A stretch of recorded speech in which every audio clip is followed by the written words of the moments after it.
Please select a mission.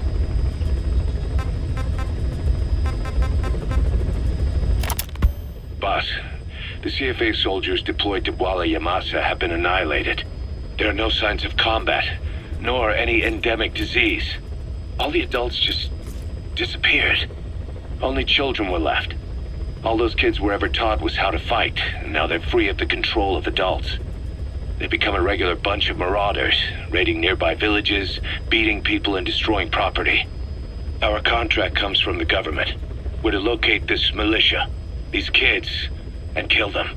But I say we do this the Diamond Dog's way. The government wants these raids to stop. We can see to that, but not by killing kids. We're going to disarm, demobilize, and reintegrate them. A DDR operation. To begin with, extract their commander to Mother Base. Once they lose that kid, the one they call White Mamba, the rest of the group will fall apart by itself.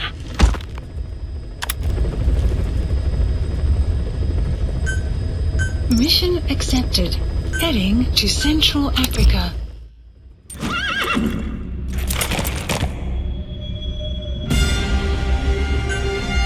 Deploying.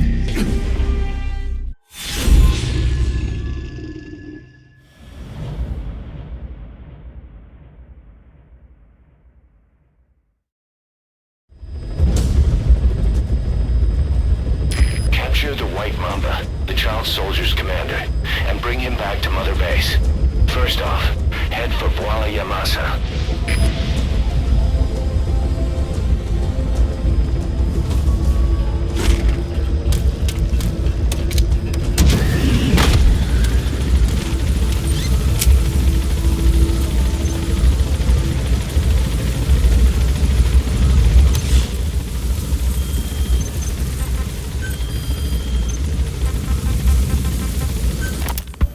White Mamba, Nyokayam Pembe. He's the commander of the kids based out of Walla Yamasa.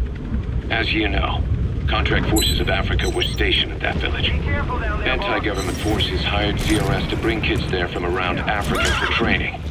But at some point, the adults with the PF started dropping like flies. This was right after we arrived in Africa. We don't know the cause. The kids ended up on their own. Must have been like fish out of water. Nothing to eat, no way to get back home. All the adults taught them was how to use a gun. Sure, they could shoot targets, but hunt for food? Not likely. They wouldn't have lasted long. Then the White Mamba showed up. He was faster and stronger than them, a better soldier, and he knew how to lead. I guess somebody wished upon a star, because their savior turned up like stardust straight out of the blue. The moment he arrived, the kids had their new commander. That was when they started attacking other villages. Word of the infamous White Mamba spread fast.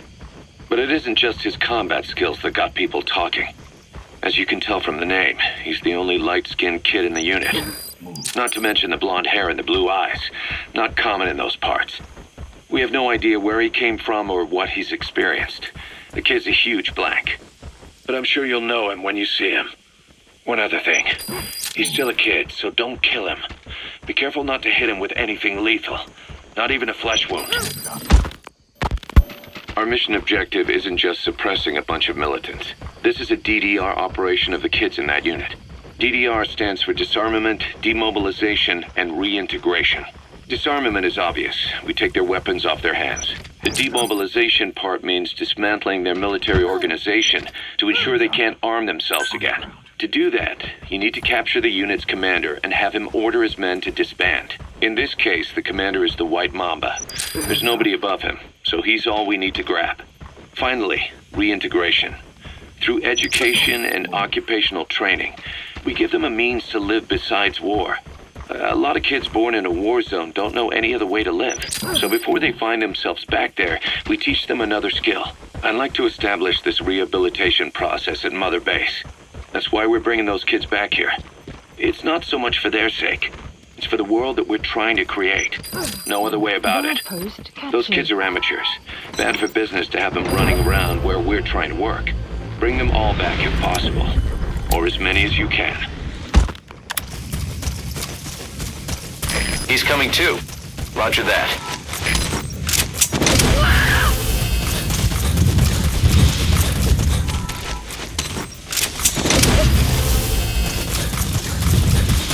Subject on board. Leave the rest to us.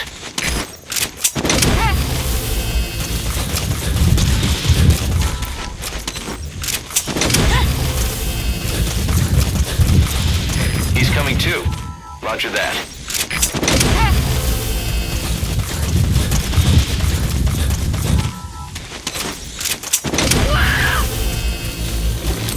You gotta extract him.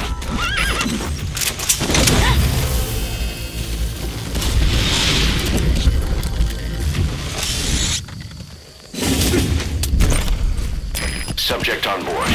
Leave the rest to us. Enemy presence detected. Your target, the White Mamba, showed up in this village out of the blue and took command of the child soldiers. The surrounding villages have been victims of their raids and brutality ever since. But if you extract their commander, those kids will have no choice but to stand down. Should wrap up the whole situation. They're still kids. You can't kill any one of them, including the commander. If things get rough, neutralize them by knocking them out or by tranquilizing them. Heads up. Move. Get down.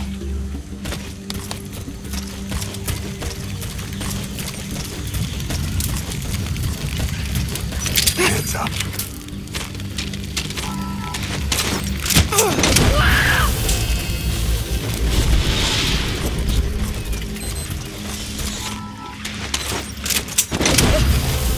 He's coming too.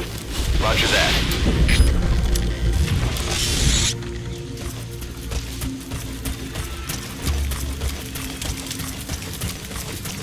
You have arrived at your destination.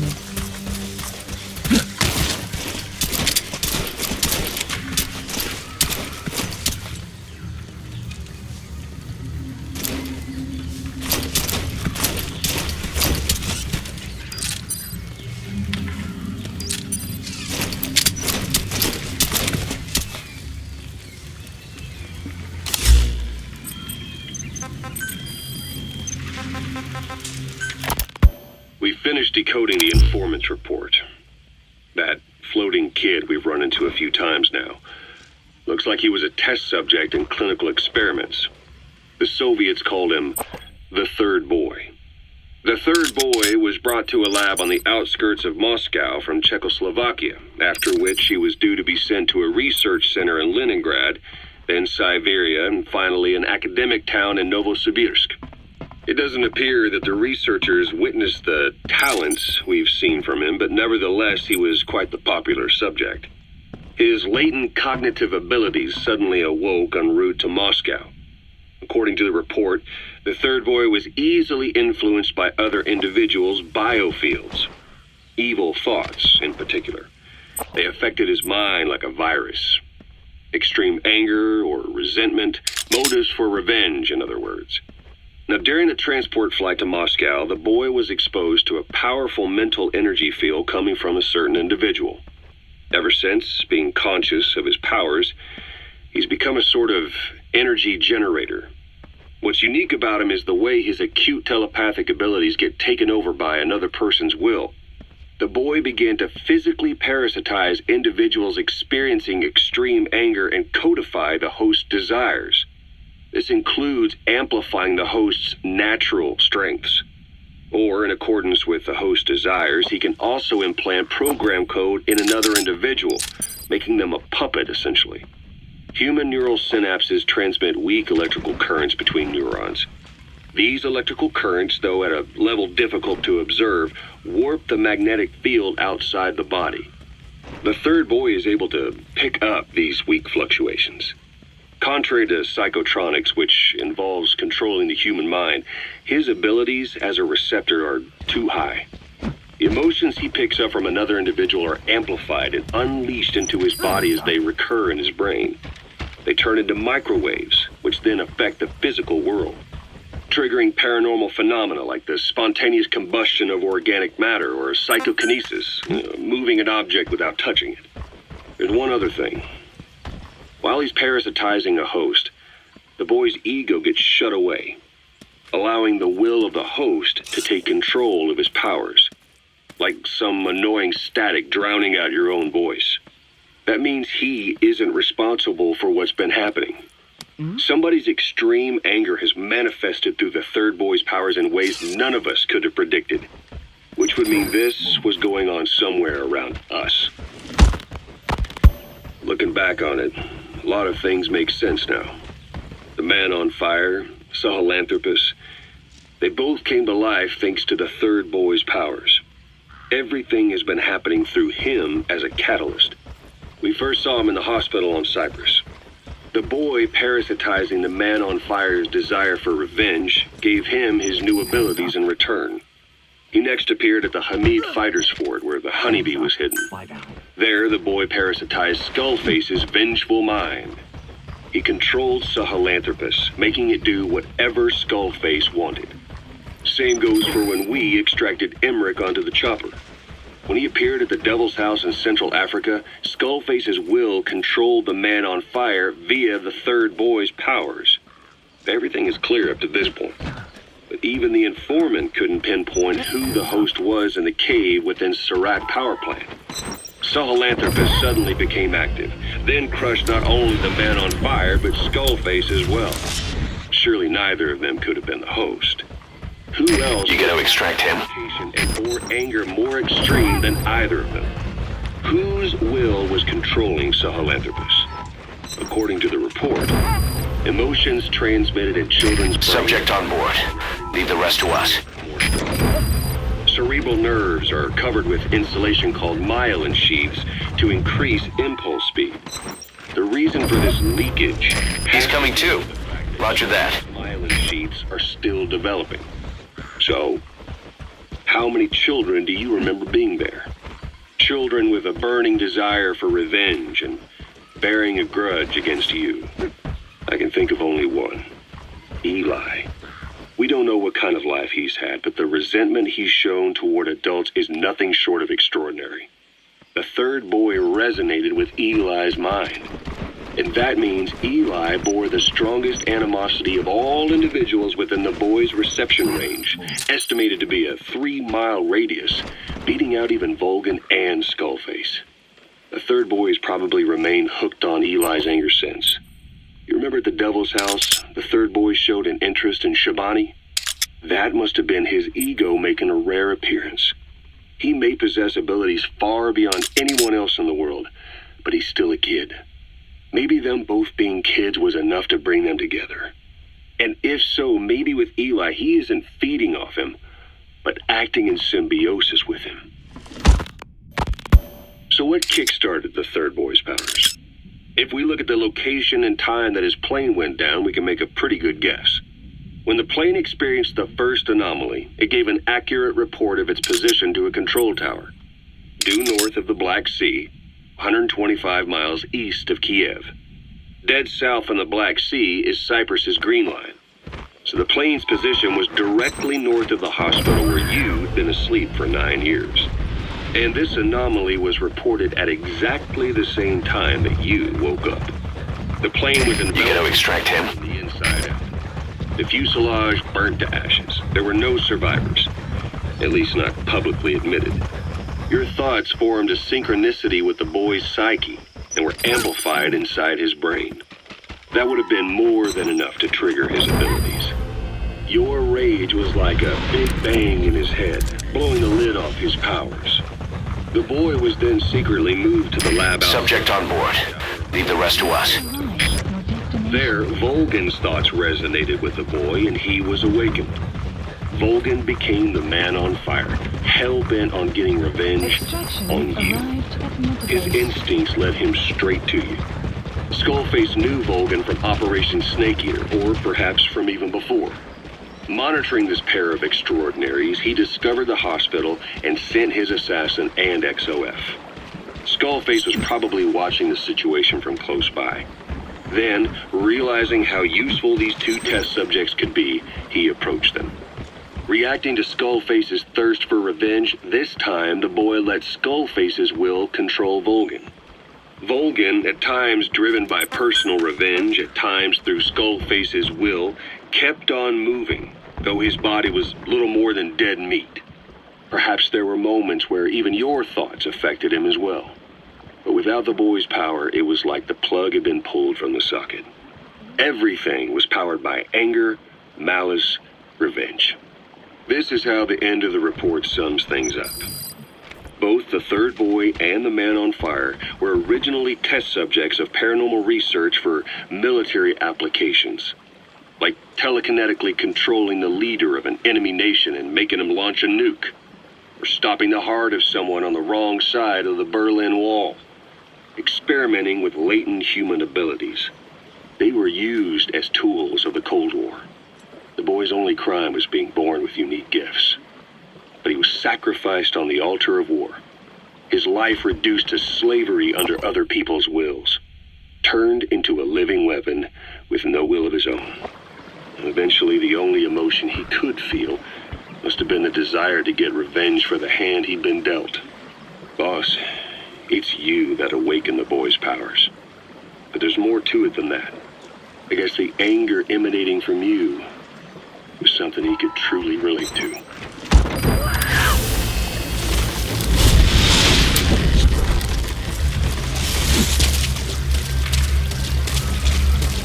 He's coming too. Roger that.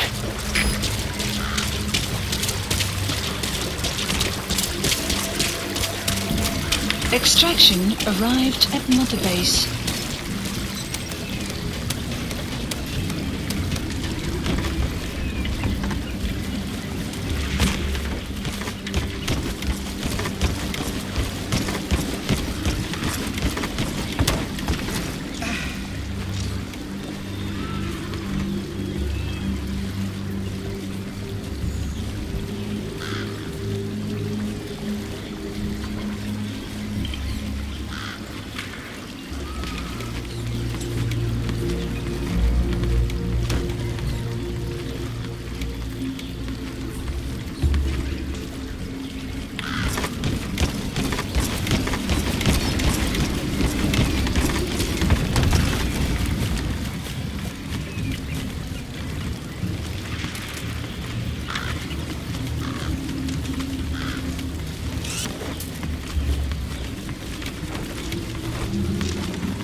Outpost captured.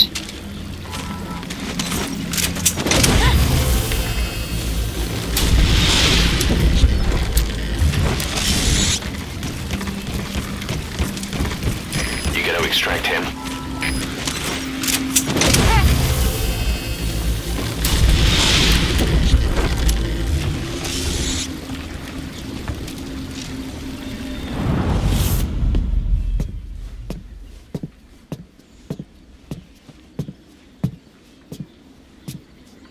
Pedina ange yandi, yine yabo ke bangaka, nyoke yampembe?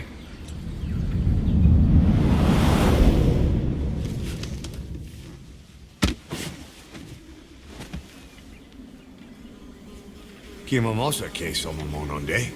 Ya zini bibuti pusakan geve.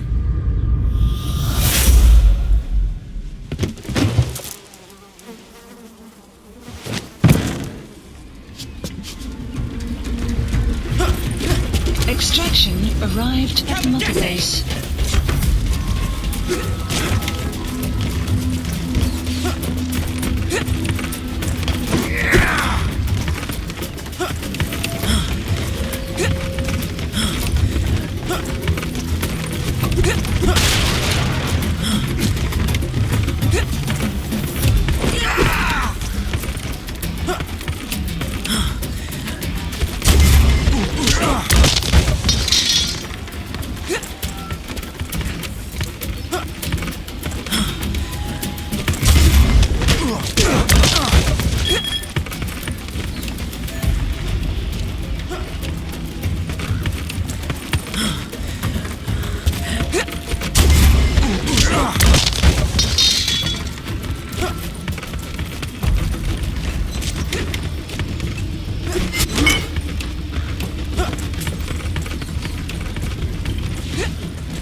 You lose, Commander.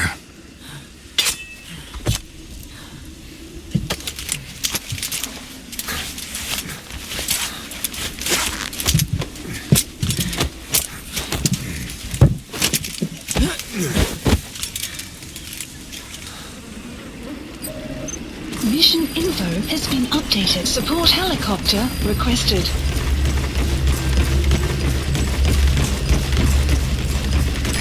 This is B-Quad. Arriving shortly at LZ. This is B-Quad. On station at LZ.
Extraction arrived at Mother Base. Yes, mission complete. Boss, that was exceptional.